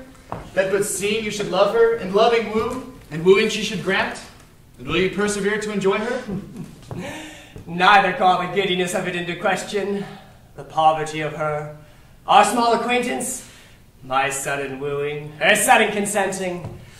But say with me, I love Aliena. Say with her that she loves me. Consent with both, that we may enjoy each other. It shall be to your good. For the house and all the revenue of old Sir Roland will I estate upon you. And here, live and die a shepherd. You have my consent. Let the wedding be tomorrow. Thither I'll invite the Duchess and all contented followers. Go you, and prepare Aliena. For look you, here comes my Rosalind. God save you, brother. And you, fair sister. Oh, my dear Orlando, how it grieves me to see thee wear thy heart in the scarf. It is my arm. I thought your heart had been wounded by the claws of a lion. Wounded it is, but with the eyes of a lady. Did your brother tell you how I counterfeited to swoon when he showed me your handkerchief? Aye, and greater wonders than that. Oh, I know where you are. 'Tis true, for there was never anything so sudden but the fight of two rams, and Caesar's thrasinical brag. I came, saw, and overcame. For your brother and my sister no sooner met but they looked, no sooner looked but they loved, no sooner loved but they sighed, no sooner sighed but they asked one another the reason, no sooner knew the reason but they sought the answer. And in these degrees they have built a pair of stairs to marriage. They are in the very wrath of love and will together. Clubs cannot part them. They shall be married tomorrow, and I'll bid the Duchess to the nuptial. But oh, how bitter a thing it is to look into happiness through another man's eyes. By so much the more shall I tomorrow be at the height of heart heaviness, by how much I shall think my brother happy in having what he wishes for. Why then tomorrow I cannot serve your term as Rosalind? I can no longer live by thinking. I will weary you then no longer with idle talking. Know of me now, for now I speak to some purpose, that I know you are a gentleman of good conceit. That if you love Rosalind, as so near the heart that your gesture cries it out, when your brother marries Aliena, you shall marry her. I know into what straits of fortune she is driven, and it is not impossible for me, if it appear not inconvenient to you, to set her here before your eyes tomorrow, human as she is, and without any danger. Speakest thou in sober meanings? By my life I do. Therefore put you in your best array. Bid your friends, for if you will be married tomorrow, you shall, and to Rosalind, if you will. Here comes a lover of mine and a lover of hers. You have done me much ungentleness to show the letter I writ to you. I care not if I have. It is my study to seem despiteful and ungentle to you. You are therefore followed by a faithful shepherd. Look upon him, love him. He worships you. Good shepherd, tell this youth what is to love. It is to be all made of sighs and tears, and so am I for Phoebe. And I for Ganymede. And I for Rosalind. And I for no woman. It is to be all made of faith and service, and so am I for Phoebe. And I for Ganymede. And I for Rosalind. And I for no woman. It is to be all made of fantasy, all made of passion, and all made of wishes, all adoration, duty, and observance, all humbleness, all patience and impatience, all purity, all trial, all observance. And so am I for Phoebe. And so am I for Ganymede. And so am I for Rosalind. And so am I for no woman. If this be so, why blame you me to love you? If this be so, why blame you me to love you? If this be so, why blame you me to love you? Why do you speak to? Why blame you me to love you? To her that is not here, nor doth not hear. Pray you no more of this. 'Tis like the howling of Irish wolves against the moon. I will help you if I can. I would love you if I could. Tomorrow meet me here all together. I will marry you if ever I marry a woman, and I'll be married tomorrow. I'll satisfy you if ever I satisfy man, and you shall be married tomorrow. I'll content you if what pleases you contents you, and you shall be married tomorrow. As you love Rosalind, meet. As you love Phoebe, meet. And as I love no woman, I'll meet. So fare you well. I have left you commands. I'll not fail if I live. Nor I. Nor I.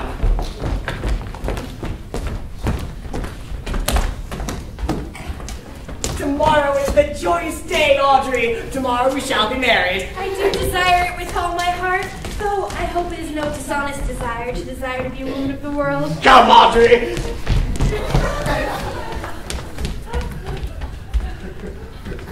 Dost thou believe, Orlando, that the boy can do all this that he has promised him? I sometimes do believe and sometimes do not.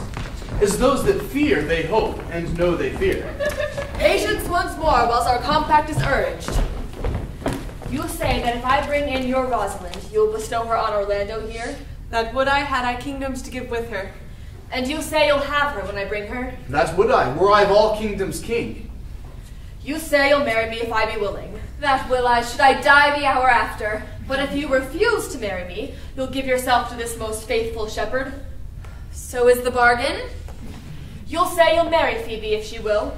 Though to have her and death were both one thing. I have promised to make all this matter even.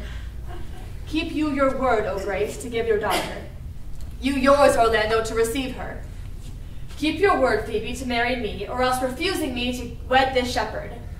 Keep your word, Silvius, to have her if she refuse me. And hence I go, to make these doubts all even.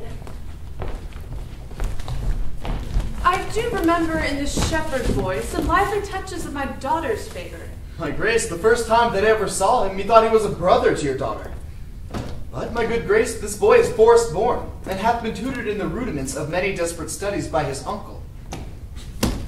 There is sure another flood toward, and these couples are coming to the ark.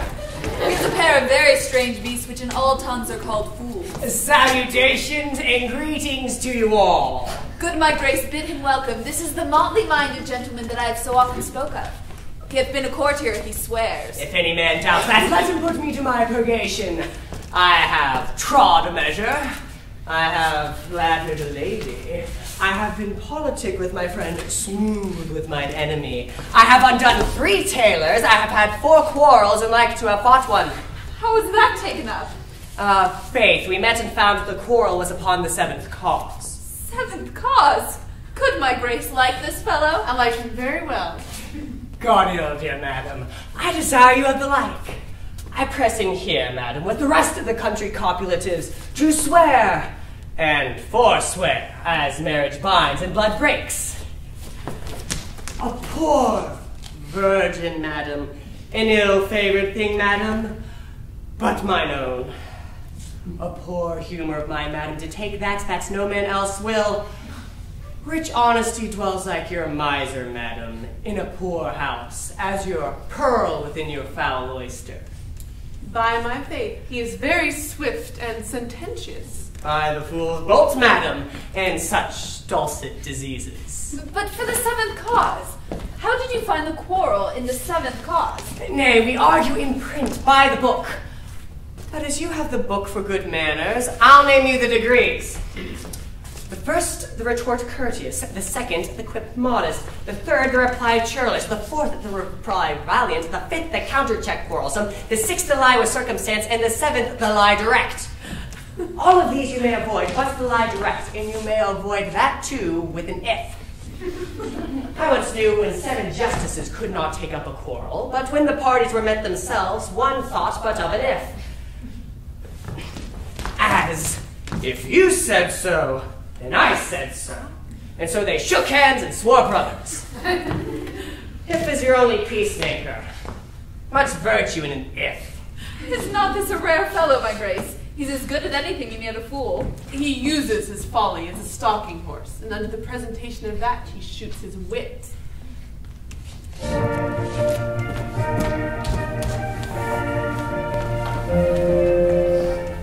To you I give myself, for I am yours. To you I give myself, for I am yours. If there be truth in sight, you are my daughter. If there be truth in sight, you are my Rosalind. If sight and shape be true, why then my love? Adieu! I'll have no mother if you be not she. I'll have no husband if you be not he. Oh, my dear niece, welcome thou art to me. Even daughter welcome, in no less degree. Let me have audience for a word or two. I am the second son of old Sir Roland, that bring these tidings to the spare assembly. Duchess Frederica, hearing how each day men of great worth resorted to this forest, addressed a mighty power which were on foot, in her own conduct, purposely to take her sister here, and put her to the sword. And to the skirts of this wild wood she came, where meeting with an old religious man, after some question with him, was converted, both from her enterprise and from the world, her crown bequeathing to her banished sister, and all their lands restored to them again that were with her exiled. This to be true, I do engage my life.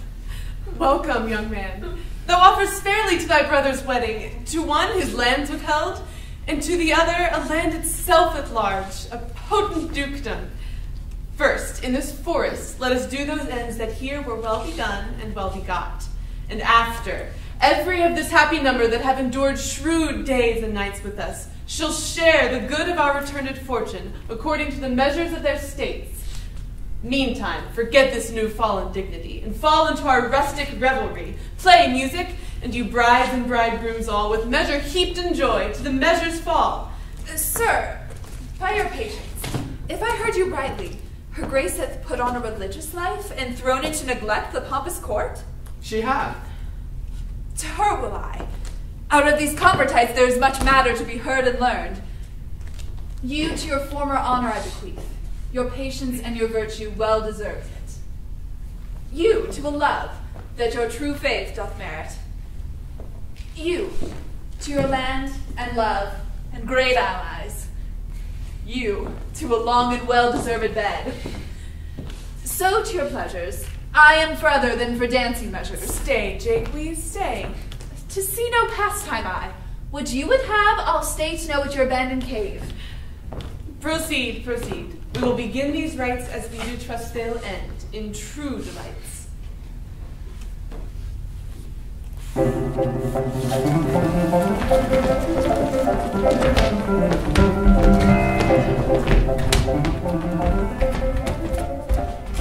It is not the fashion to see the lady the epilogue, but it is no more unhandsome than to see the lord the prologue. If it be true that good wine needs no bush, 'tis true that a good play needs no epilogue. Yet, to good wine they do use good bushes, and good plays prove the better by the help of a good epilogue. What a case am I in, then, that am neither a good epilogue, nor cannot insinuate with you in the behalf of a good play? I am not furnished like a beggar, and therefore to beg will not become me. My way is to conjure you, and I'll begin with the women. I charge you, O women, for the love you bear to men, to like as much of this play that please you. And I charge you, O men, for the love you bear to women, as I perceive by your simpering none of you hates them, that between you and the women the play may please.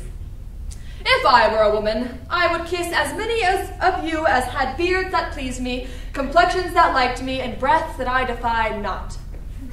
And I'm sure as many as have good beards, or good faces, or sweet breaths, will, for my kind offer, when I make curtsy, bid me farewell.